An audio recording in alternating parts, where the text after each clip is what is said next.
Et coucou, il n'y a pas si longtemps que ça, j'étais encore à la fac, licence YouTube. Bon, comme tout étudiant qui se respecte, j'étais en colocation. Dans ma colocation, il y avait des étrangers, ça parlait anglais, ça parlait franglais. Mais pourquoi ça parlait pas français? C'est si dur que ça, apprendre le français? Je pense que la question se pose. Générique.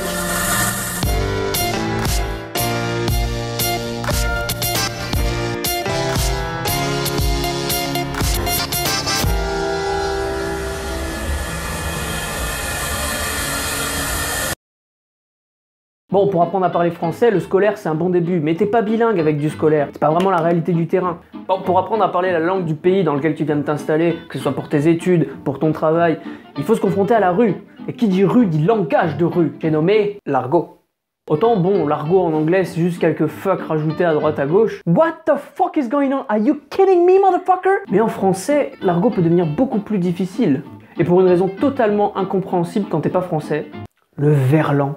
Eh oui, en France, et on est la seule langue qui fait ça dans le monde. Bon, peut-être en Swahili, ils le font aussi, je sais pas, j'ai pas tout vérifié, je sais pas. Quand on parle pas, genre...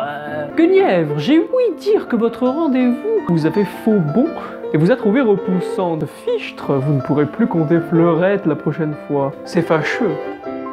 C'est vraiment fâcheux. Eh ben ici, on inverse les mots pour parler.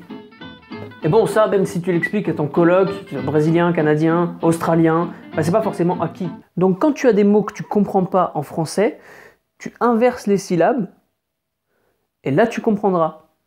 Ça s'appelle du verlan. Exemple significatif et très parlant. Mais l'autre jour, j'étais avec une meuf, j'ai essayé de la pécho parce que je voulais la ken. Mais bon, sur le coup, elle m'a trouvé chum. J'ai fait trop tiep. Mais bon, au final, la teuf, elle a continué. C'était chambé.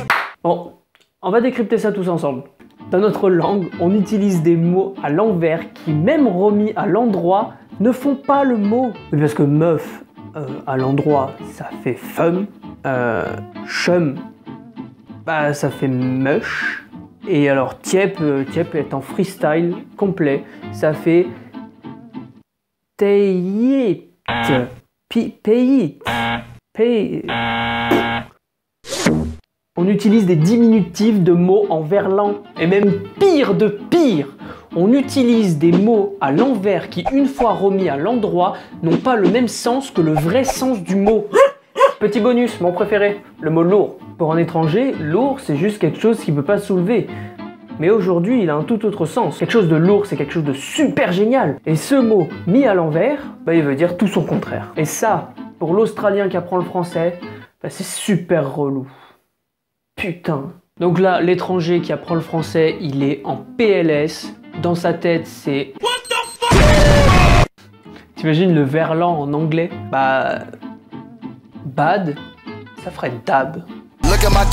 Et ce langage, il est tellement ancré dans ma génération, et encore plus dans les générations d'en dessous, que je saurais pas dire si c'est bien ou mal que le français évolue comme ça. Dites-moi ce que vous en pensez en commentaire, ça m'intéresse. Et voilà, c'était un nouvel épisode de La Question se pose, j'espère que celui-ci t'a plu. Si c'est le cas, mets un pouce en l'air en bas de la vidéo. Et évidemment, si t'as une question qui se pose, tu me la mets en commentaire, tu me la poses sur Twitter avec ce hashtag, et puis partage la vidéo si t'as envie de faire connaître la chaîne. Les liens sont dans la description. Pour finir, tu peux me suivre sur les réseaux sociaux. Merci à tous d'avoir regardé. Ciao. Alors oui, on utilise du verlan qui veut rien dire, voilà.